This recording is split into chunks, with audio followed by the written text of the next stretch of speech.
5 kabataang tila ba may kakaibang trip. Nasa opisina pero ang isa naka-underwear lang. Ang lahat may mga damit na sa mukha isinuot pero sa dala nilang flashlight at pagbubulatlat ng mga gamit, alam na iba ang pakay nila. Lalo na nang kumuha ng martilyo ang isa. Iniumang ang pamukpok sa CCTV at ipinanglihis ito ng CCTV.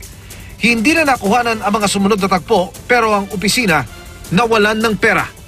Talaga namang wais dahil sa takip ng mga muka at sigurista pa. Pero ang matatalinong matching na isahan din.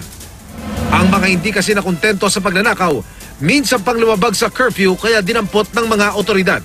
Noon na nabistong ang 5 edad 10 lang hanggang 14 ay ang 5 ring nahulikam na kawatan. Fortunately, na may ungan sa ato ang kuan nato ang yang dagway nga na-assess sa katong i-post sa Facebook na kuan nga gilungkab sa minor ang ilahang kining establishmento.